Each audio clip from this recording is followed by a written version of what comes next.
ಏನು ಇವತ್ತಿನ ದಿವಸ ನಮ್ಮ ನೀಲಕಂಠಣ್ಣವರು ಮರಣ ಹೊಂದಿರುತ್ತಾರೆ. ಆಗಬಾರದಾಗಿತ್ತು, ಆಗೋಗಿದೆ. ಆಗಿದ್ದಕ್ಕೆ ಅವ್ರ ಮನೆಯಲ್ಲಿ ಅವ್ರ ಕುಟುಂಬ ಎಲ್ಲ ದೇವರು ಒಳ್ಳೆಯ ಬುದ್ಧಿ ಕೊಟ್ಟು, ಅವ್ರಿಗೆ ಒಳ್ಳೆ ಶಕ್ತಿ ಕೊಟ್ಟು, ಒಳ್ಳೆ ಧೈರ್ಯ ಕೊಟ್ಟು ಅವರೇ ಕುಟುಂಬ ಚೆನ್ನಾಗಿರಲಿ ಅಂತ ದೇವ್ರನ್ನ ಬೇಡ್ಕೊಳ್ತಾ, ಅವರು ಸತತವಾಗಿ 30-35 ವರ್ಷದಿಂದ ಕಾಂಗ್ರೆಸ್ ಪಕ್ಷಕ್ಕೆ ದುಡಿದಿದ್ದಾರೆ.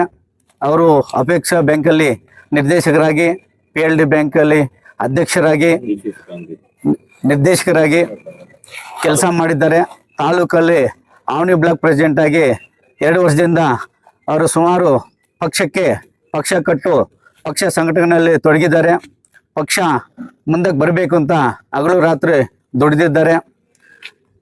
ಭಾರಿ ಕಷ್ಟಪಟ್ಟಿದ್ದಾರೆ ಪಕ್ಷಕ್ಕೋಸ್ಕರ. ಆದ್ರೂ ಈ ದುಃಖ ಅವ್ರಿಗೆ ಆಗಬಾರ್ದಾಗಿತ್ತು.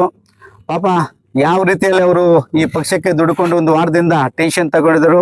ಅವರು ಹೋಗಿ ಆಸ್ಪತ್ರೆಯಲ್ಲಿ ನೋಡಿದಿರ ದುರಿನಾಗಿ ಮರಣ ಹೊಂದಿರ್ತಾರೆ. ಅದಕ್ಕೆ ಆತ್ಮ ಶಾಂತಿಯಾಗಿ ದೇವರು ಕಾಪಾಡಬೇಕು ಅಂತ ನಾನು ಬೇಡ್ಕೊಳ್ತೀನಿ. ನಮ್ಮದು ಅವ್ರದ್ದು ಬಾಂಧವ್ಯ ಚೆನ್ನಾಗೇ ಇತ್ತು.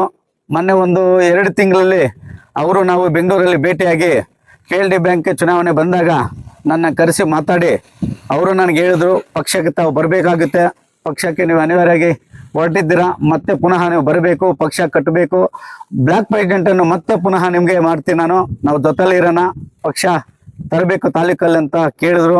ಅಣ್ಣ, ಈ ಸಂದರ್ಭದಲ್ಲಿ ಅದನ್ನು ಮಾತಾಡೋದು ಬೇಡ, PLD ಬ್ಯಾಂಕ್ ಚುನಾವಣೆ ಬಂದಿದೆ, ಅದ್ರ ಬಗ್ಗೆ ನಿಮ್ಮ ಕಡೆಯಿಂದ ಏನಾದರೂ ಆದರೆ ಸಹಕಾರ ಮಾಡಿ, ನನ್ನ ಮಗನ ನಾನು ಅಧ್ಯಕ್ಷ ಮಾಡಬೇಕಂತ ಕೇಳಿದಾಗ ಅವರು ಒಳ್ಳೆಯ ಮನಸ್ಸಿಂದ ಆಶೀರ್ವಾದ ಮಾಡಿದರು. ಆದರೂ ಕಾರಣಾಂತರದಿಂದ ಆಗೋಕ್ಕಾಗಿಲ್ಲ. ಅವ್ರಿಗೂ ನಮಗೂ ಬಾಂಧವ್ಯ ಚೆನ್ನಾಗಿತ್ತು.